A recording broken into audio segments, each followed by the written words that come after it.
Hello everyone, welcome back to the channel. तो आप सबका स्वागत है शिप्रा शर्मा ब्लॉग्स में। मॉर्निंग का टाइम है और बच्चे स्कूल चले गए हैं और मैं यहाँ पे ये रिफ़िल ले आई थी लिक्विड डिटर्जेंट का। और मैं काफ़ी टाइम से डिटर्जेंट लिक्विड में यूज़ कर रही हूँ और आप लोगों को मैं अपना एक्सपीरियंस बताती हूँ। अब तो काफ़ी टाइम हो गया यूज़ करते करते। हम लोग जो पाउडर यूज़ करते हैं ना, उसमें एक डस्टी सी चीज़ होती है ना। जब हम मशीन में कपड़े वॉश करते हैं तो ब्लैक कपड़ों पे कोई डस्ट सी झड़ती है, लेकिन आप यकीन मानो कि जब भी मैं लिक्विड यूज़ करती हूँ तो ये वाली प्रॉब्लम ना बिल्कुल नहीं होती। तो इसलिए मैंने अब वो पाउडर लाना छोड़ दिया है। और ये थोड़ा सा ओवर हो गया था तो नीचे गिर गया, तो मैं इसको जिस कपड़े को वॉश करूँगी ना उससे किसी कपड़े से पोंछ दूँगी जिससे मशीन में ही जाए लिक्विड सारा।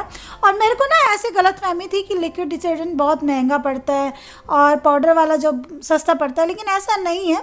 1 से 1.5 बोतल में मेरा ना पूरा मंथ निकल जाता है। और एक ये जो इसकी कैप होती है ना ऊपर, इससे मैंने मेजरमेंट बना रखा है, उसी से मैं नाप के डालती हूँ। तो मशीन में मैं 1.5 या 2 ढक्कन डालती हूँ, वो काफ़ी हो जाता है। और मेरे को पहले ऐसा लगता था कि लिक्विड डिटर्जेंट शायद ज़्यादा लगता होगा, है ना। और आप में से भी बहुत सौ को शायद ऐसा लगता हो, है ना, मेरी जैसी सोच वाले। तो ये ज़्यादा अच्छा होता है उससे, और ये थोड़ा सा ही काफ़ी सारा हो जाता है। तो मेरी ये 2 बॉटल हैं। अभी पहले तो मैं बॉटल लाती थी, बॉटल लानी मैंने बंद कर दी। अभी मैं ये रिफ़िल लाती हूँ, रिफ़िल ठीक भी पड़ जाता है। 2 kg का मेरा रिफ़िल है और 2 kg की 2 बोतलें हैं, तो दोनों में फिल कर दूँगी और फिर उसके बाद में यूज़ करते रहेंगे। Hello everyone, welcome back to the channel. I hope सभी अच्छे होंगे। और किचन में हूँ अभी, तो यहाँ पर मिक्स दाल ना थोड़ी सी सोक करके रखी है, तो मैं सोची लंच में आज मिक्स दाल बनाते हैं। बच्चे तो दोनों स्कूल गए हैं और अभी मैं रिफिल कर रही थी अपना सर्फ एक्सेल, क्योंकि वो खत्म हो रहा था उसमें। और इस बार मैं पाउच लेके आई थी, तो पाउच लाना भी ठीक रहता है। इतनी सारी बॉटल इकट्ठी हो जाती है, पता फिर उनका क्या करूँ, फिर लगता है इन बॉटल्स का क्या होगा। एक बार पता है मैंने उसको खाली करके धूप में सुखा के उसमें दाल भर के रखी, लेकिन दाल में इतनी बुरी स्मेल आ गई साबुन की, बड़ी बुरी।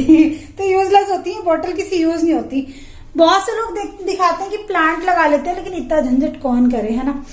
तो मैं पाउच ले आती हूँ। तो दाल को रख देते हैं सोख करके और अपना बाकी का काम करते हैं। मुझे किचन साफ करनी है। यहाँ पे कढ़ाई रखी है, मैंने बच्चों के लिए सुबह पूड़ी उतारी थी, लेकिन इसको ऐसे ही रखा रहूंगी, वॉश नहीं करूंगी।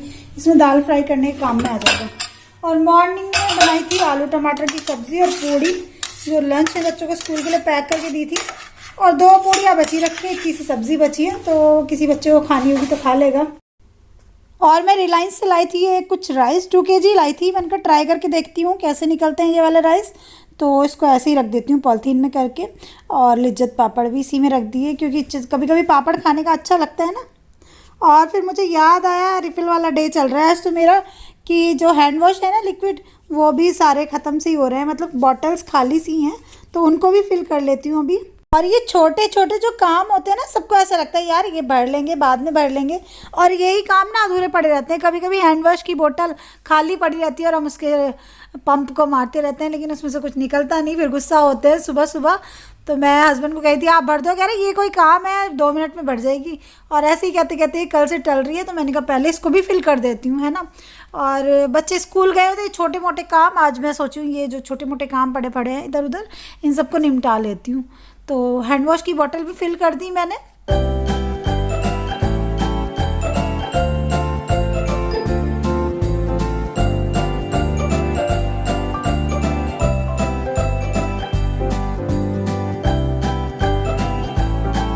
अभी अभी आई हूँ मैं अपने हेयर वॉश करके, क्योंकि सुबह सुबह तो हेयर वॉश नहीं हो पाता जब बच्चे स्कूल जाते हैं। अभी आपको कैसा फील हो रहा है? हाँ, थिकनेस कैसी है? ठीक नहीं लग रहा? देखो आवाज़ भी कितनी डाउन हो रही है। अभी दाल सब्जी मैं इनको दे रही हूँ प्रॉपर, लेकिन वेट पे तो इनके असर पड़ा है। वेट तो कम हुआ है, लेकिन वीकनेस भी आई है साथ साथ, आई है ना। अब ये कपड़े पड़े धुलो, इनका नंबर बन गया है फोल्ड करने का। और कल थर्सडे था, कल कपड़े वॉश नहीं किए थे, आज कपड़े वॉश किए हैं। इनको पहले स्टैंड पे डालती हूँ, सूख जाएंगे। वैसे आजकल कपड़े सूखने का तो ऐसा है कुछ है नहीं कि ना सूखें, लेकिन टाइम से डाल देते हैं तो खुद टाइम से फोल्ड हो जाते हैं। और अभी बन रही है हम दोनों की चाय। टॉवल मेरी खराब हो गई, फट गई। फीकी बनाई है क्या अपनी चाय? मैं अपने बाल धो रही थी और ये चाय बना रहे थे। तो ये चाय शुगर फ्री ले रहे हैं बिल्कुल। और चाय तो मेरे ख्याल से मीठी कई दिन हो गए पिए हुए। मैं तो मीठी पीती हूँ, मुझे फिक्की नहीं अच्छी लगती। आपको फिक्की चाय ठीक लगती है? अब आदत हो गई क्या? शुरू शुरू में अजीब सी लगी होगी, है ना।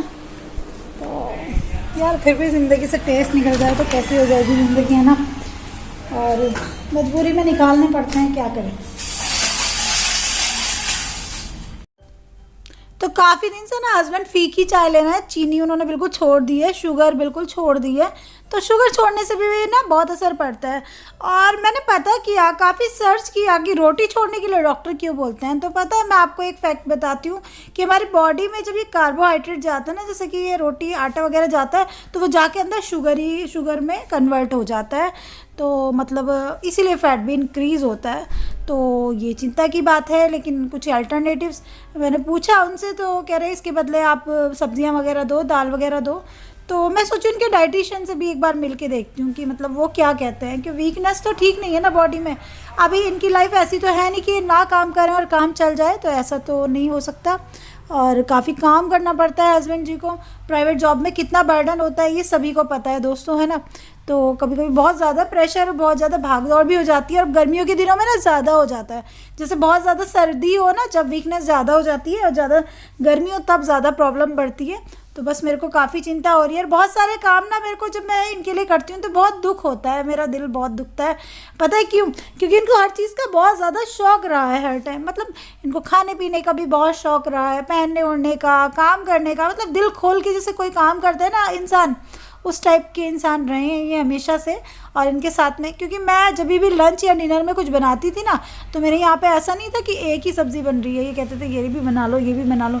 जैसे दाल बनाई है तो उसके साथ में स्पेशल कुछ और भी बन रहा है, ऐसे बनता था। कभी भी खाने को ऐसा नहीं बनता था कि खाना निपटाने के उसमें कि हाँ कुछ भी बना लिया। तो ऐसा मेरे घर पर कभी भी नहीं हुआ। तो मुझे बहुत दुख होता है कि मेरे घर की क्या हालत हो गई है। लेकिन ठीक है, ज़िंदगी जैसे दिन दिखाए हमें वैसे रहना ही पड़ता है ना। और ये मेरी चाय वेट कर रही थी मेरा, मैं कपड़े सुखाने लग रही थी तो एक बिस्किट और चाय किचन में हूँ। मैंने यहाँ दाल फ्राई कर दी है और मिक्स दाल बनाई है आज मैंने। यहाँ पे ना हस्बैंड जी की राइस बनाऊंगी। अभी मॉर्निंग में मैं इनको रोटी दी थी। मैं दिन में एक टाइम इनको रोटी देती हूँ, और कभी बाजरे की, कभी मक्की की, कभी गेहूँ की और कभी चने की। तो यहाँ बहुत थोड़े से ब्राउन राइस बना रही हूँ, खुले थोड़ी देर में बनते हैं। यहाँ पे मैंने बच्चों के लिए राइस भिगो के रख दिए। और मैं थोड़ा सैलेड कट कर रही थी। तो लंच में आज हम ये खाएंगे। दोनों बच्चे आते हैं ना, तो जब उनके साथ में बैठ के खाना खाना अच्छा लगता है। और अधिकतर ना देखो सक्षम की बॉल पड़ी है यहाँ नीचे। और जब बच्चे आ जाते हैं ना घर पे, तो उनके साथ में बैठ के ही खाना खाने में मजा आता है। तो ये तो अपने आप बनते रहेंगे इतना राइस, और मैं इतना रूम में बैठ के सैलेड कट करती हूँ। और आजकल ना बच्चों को मैं सैलेड में रोज ये भी देती हूँ, बीटरूट अच्छा होता है ये, इससे खून की कमी पूरी होती है। और मुझे लगता है मेरे अंदर भी ब्लड की कमी, मैं जितनी बार भी टेस्ट कराती हूँ ना, मेरे अंदर ब्लड की कमी हमेशा आई है, पता नहीं क्या है। तो बीटरूट का यूज़ हम काफ़ी करते हैं, अब सैलेड में तो करते ही हैं। पहले मैं इसका जूस पिया करती थी, शादी से पहले पी लेती थी, और उसके बाद में भी पिया है मैंने। एक बार मेरे ब्लड की कमी हो गई थी काफ़ी, अनार का, और इसका तो ठीक हो जाता है इससे। और ये लेटे हैं, देखो मैं कह रही हूँ ना बहुत डाउन चल रही है इनकी तबीयत अभी। तो आजकल तो इनका पूरे दिन बस लेटे हो जा रहा है। मॉर्निंग में पहले बहुत जल्दी उठ जाते थे, लेकिन आजकल उठा ही नहीं जा रहा है इनसे। और इवनिंग वॉक भी अभी 2-4 दिन से थोड़ी कम ही कर रहे हैं, पता नहीं वीकनेस सी बहुत लग रही है। सो रहे हो, जाग रहे हो, पता नहीं, कुछ जवाब नहीं देती सही से। तो चलो सलाद काटते, खीरा काट के तुम खाओगे? हाँ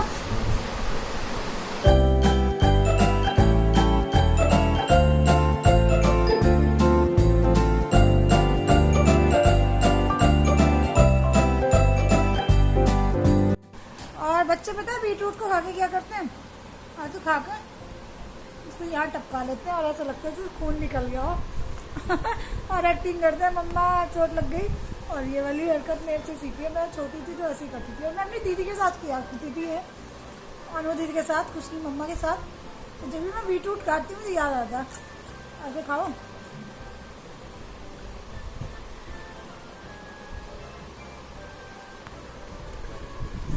तो नहीं टपका रही है, यहाँ टपका लो। और ऐसे इतनी रेड नहीं है क्या?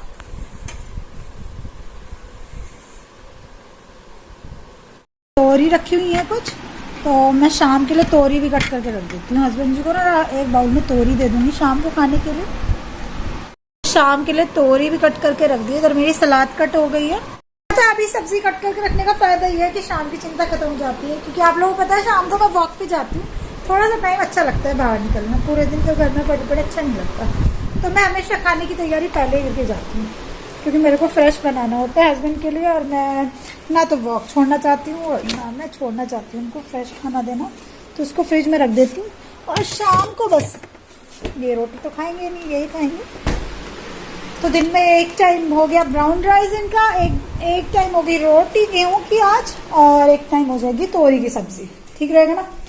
तो ऐसे ऐसे मैं मैनेज कर रही हूँ। बीच में इनको सैलड दे देती हूँ, कभी फ्रूट कट करके दे देती हूँ, तो ये सब करती रहती हूँ। मैं सोचू 2-4 बर्तन है उनको भी क्लीन कर देती हूँ, और इतना मेरे बच्चे आ जाएंगे। कितना अच्छा लगता है ना, बच्चे स्कूल से आते हैं, मम्मी इंतजार करती है, खाना बना के बैठी रहती है। ये वाली लाइफ भी बहुत मिस की हम लोगों ने पिछले टाइम में। तो ब्राउन राइस ना थोड़े से ब्लैक ब्लैक से बनते हैं दोस्तों, और मैंने इसको खाया है, इसमें ना मतलब टेस्ट अंतर होता है। आप लोगों ने ट्राई किए बताना। इसमें बिल्कुल भी स्टार्च नहीं होता, और ये बिल्कुल फैटी नहीं होते। तो बहुत सारे लोग तो ब्राउन राइस ही बनाते हैं, और मैं भी अब कभी कभी इनको थोड़े से ब्राउन राइस, और ये 2 मुट्ठी बना देती हूँ तो बहुत होते हैं। इनको अच्छे से वॉश करके मैंने इसमें डाल दिया था। और ये बच्चों के वाइट राइस रखते हैं, तो इसी गैस भी सिम पे चला देती हूँ, जिससे कि जब तक बच्चे आएंगे ना तो ये रेडी हो जाएंगे और मेरा लंच रेडी हो जाएगा। अभी चावल मेरे लगभग हो गए हैं, तो इनका पानी छानने के लिए प्लेट रख के ऐसे ही छान देते हैं, तो छन तो जाता।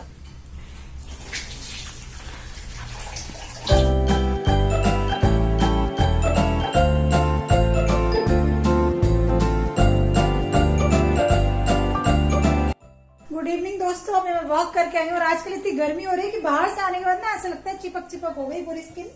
और आने के बाद सबसे पहले तोरी फ्राई की है। बच्चे बाहर खेल रहे हैं, हस्बैंड जी भी बाथ लेके आए। अभी ठीक लग रहा होगा आपको, है ना? बड़ा गंदा लग रहा है, चिपक चिपक ऐसा चिप चिप वाला मौसम गर्मी। तो मैं भी जा रही हूँ बाथ लेने, और उसके बाद अच्छा लगेगा। इवनिंग में सक्षम को पढ़ाई वगैरह कराई, और आज तो श्रीजा मैडम ट्यूशन भी नहीं गई, सोती रही। गर्मी में बच्चे ना स्कूल से आने के बाद इतने थक जाते हैं, और फिर मैंने भी बहुत ज्यादा जबरदस्ती नहीं करी, क्योंकि वैसे कभी करती तो नहीं। आज पता नहीं क्यों उसने किया ऐसा है। आज तो सिर्फ ट्यूशन नहीं गई, आज उसने स्कूल का काम भी नहीं किया, कुछ नहीं करा, खेलने लग रही है बाहर दोस्तों के साथ में। और आप लोगों को याद होगा श्रीजा के लिए मैंने ये सेट मंगाया था, ईयर रिंग्स, ईयर स्टड्स का। तो इसको रोज चेंज कर करके पहनती रहती है, इसको बहुत पसंद आई है। देखो अभी दिन में वाइट वाले पहन रहे थे, उनको उतार के रखेगी अभी। और मैंने तोरी बनाई है हस्बैंड जी के लिए, कोई रोटी नहीं दूंगी उनको रात में, तो दुख तो लगता है यार। और पता है एक बात है, घर में आदमी ठीक से खाना खाते हैं ना, बड़े ठीक से खाना खाते हैं, तो खाना अच्छे से बनता है। ये रियलिटी है, पता है। घर की शौक होता है बनाने का, खाने का, लेकिन वही ना खाएं तो कोई शौक नहीं होता। फिर श्रीजा, सक्षम और मैं दिन का बचा हुआ खाना जो पड़ा है वही खा लेंगे। थोड़ी सी दाल चावल फ्राई करके खा लिए थे, सक्षम के लिए एक पूड़ी पड़ी हुई थी, तो बस हमने तो वही खा लिया था। हस्बैंड जी को फ्रेश तोरी बना के दे रही हूँ, तो उनकी तोरी निकाल लेती हूँ और उनको दे देती हूँ खाने के लिए। और इस तोरी में कोई नमक नहीं है, बस जरा सा बहुत कम सा देसी घी डाल के फ्राई की थी, तो ऐसा फीका तूका खाना देना पड़ रहा है मुझे। उनको देते हुए बहुत दुख हो रहा है होता है। और रात का टाइम होता है, बच्चों की यूनिफॉर्म प्रेस करने का टाइम, बच्चों के बैग लगाने का टाइम, शूज पॉलिश करके रखने का टाइम। हाँ जी बोलो। जब हमारी क्लास में लंच होता है ना, सारे बच्चे चिल्लाने लगते हैं, मुझे कोई आजादी मिल रही। लंच टाइम होता है इतना अच्छा है ना, क्योंकि मैम तो चली जाती है, फिर खाना खाने को मिलता है। आप भी चिल्लाते हो कैसे? मम्मा वो लंच वो ऐसे पटकने लगते हैं, आवाज होती है बहुत। आप भी करते हो? चिल्लाने लगते हैं, मैं नहीं करता। अच्छा तो अभी भी फोन चाहिए तुम्हें? पापा तो ऐसे हैं भाई, पढ़ाएंगे तो क्या है ना, फोन और दिखाने बैठ जाते हैं। चलो अपना बैग लेके आओ। रात का टाइम यानी कि बच्चों का स्टडी टाइम, जो कि ना बिल्कुल भी छोड़ नहीं सकते। देखो देखो देखो क्या चला रखा है। और इवनिंग में तो मैं सचिन को पढ़ाया था काफी। Sachin descending order ascending order कराए थे, मम्मा ने आ गए थे। आता है ना अपने आप ही आगे। और इसकी मैम से मैंने कहा PDF भेजो वर्क का, क्योंकि अभी सक्षम को ना बोर्ड पे से उतारना पड़ता है काम, लेकिन अभी बोर्ड पे से उतारने में प्रॉब्लम होती है।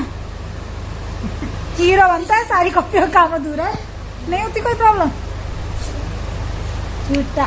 मैडम का काम क्यों तो मंगाया मैं मैम को कंप्लेन कर रही थी कि मैम आप ध्यान रखो, बच्चे का काम नहीं पूरा हो रहा। सक्षम का मैथ्स का वर्क पूरा है, सक्षम का हिंदी का पूरा, लेकिन इंग्लिश में कई सारे सब्जेक्ट होते हैं जैसे कि EVS भी है, साइंस भी है ना, और इंग्लिश लिटरेचर भी है, लैंग्वेज है, तो उन सबका अधूरा चल रहा है। तो अभी मैं सक्षम की नोटबुक का काम मैं पूरा करूंगी।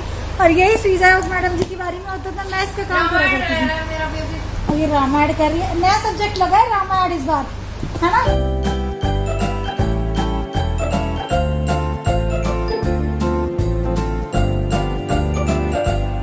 Good morning everyone. बच्चे तो स्कूल चले गए और मैं श्रीजा की किताबों की अलमारी जो है ना, इसकी स्टेशनरी की सफाई कर रही थी, इसकी स्टडी टेबल की, इतनी गंदी हो रही है।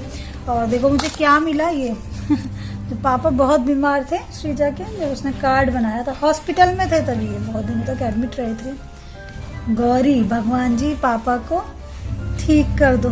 बच्चों के कितने इमोशन रहते हैं ना, घर में कुछ होता है ना, हम लोग सोचते हैं बच्चों को कुछ पता नहीं चल रहा, बच्चे तो खेल में मस्त हैं, लेकिन ऐसा होता नहीं है दोस्तों, है ना।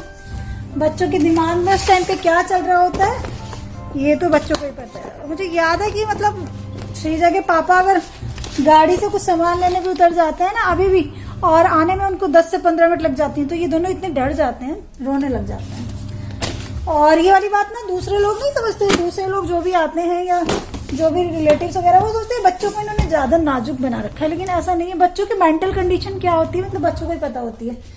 जब बच्चे छोटे होते, सर मुझे भी अपना याद है जब मैं छोटी थी ना, मम्मी पापा सबसे जरूरी चीज होते हैं ना, होते तो हमेशा हैं, हमेशा होते हैं, लेकिन जब हम छोटे होते हैं हम पूरी तरह उन पर डिपेंड होते हैं। इसने ना ये स्टिकर चिपका दिए, इस पर पूरा गंदा कर डाला इसको। मेरे को इस पर मैं सोचूं कुछ ठीक करूंगी इसको किसी तरह, बिल्कुल इसकी लुक खराब हो गई है, अच्छी नहीं लग रही है। यहाँ पे कुछ बुक्स पड़ी हुई है इसकी, मुझे पता नहीं इसको मैं डिस्कार्ड करूं, निकालूं या नहीं निकालूं, क्योंकि कोई और चीज तो मैं निकाल सकती हूँ लेकिन बुक्स नहीं निकाल सकती। तब इसके काम की हूँ। बहुत सारी अपनी कुर्तीज वगैरह निकाल के रखी हैं, जो कि भुज्जी बनी हुई पता नहीं कहाँ कहाँ रखी थी। अब इनको प्रेस करके अच्छे से लगाऊंगी और यूज करेंगे। समर्स की हैं, क्योंकि पिछली बार ट्रांसप्लांट से पहले ना मैंने बहुत कम कपड़े बाहर रखे थे, और ज्यादातर कपड़े उठा के ना जल्दी बेड के अंदर रख दिए थे, क्योंकि मेरे को ये था कि मेरे घर में इतना एरिया भी नहीं है, और एक ही रूम है घर में नीचे जो हम यूज करते हैं, ऊपर का एरिया यूज नहीं करते। तो मेरे को ये था कि घर में एरिया भी कम है, तो जो लोग आएंगे उनके कपड़े रखने के लिए भी जगह चाहिए, है ना। तो जितनी भी एक्स्ट्रा, यहाँ तक कि जो बेड पे कुशन वगैरह रखे होते हैं ना, ये भी मैंने बेड के अंदर डाल दिए थे कि घर डिस्टर्ब कम हो। तो ऐसे ऐसे किया था। और अभी मैं घर की क्लीनिंग कर रही थी, ब्रेकफास्ट हमने कर लिया। आज मेरे को बनाना है ना लंच में छोले बनाने हैं, जो होते हैं ना व्हाइट वाले छोले, जो छोले भटूरे के साथ में मिलते हैं, और वही बॉईल करके मैंने उनको लंच में दे दिए फ्राई करके थोड़ा सा, तो दोनों को अच्छे लगते हैं ऐसे। तो चलिए इस वीडियो को मैं यहीं पे एंड करती हूँ दोस्तों, कल के नए ब्लॉग में मिलती हूँ, तब तक के लिए बाय बाय। और मैं सोची हूँ कि मैं हॉस्पिटल जाऊँ, डाइटिशियन से मिलूँ हस्बैंड के, और थोड़ा सा कंसल्ट करूँ, क्योंकि इनका तो जो वीकनेस का प्रॉब्लम है ना वो बढ़ता जा रहा है, अंदर से थोड़ा सा फिट नहीं फील कर रहे, तो मेरे को बहुत चिंता हो रही है इनकी।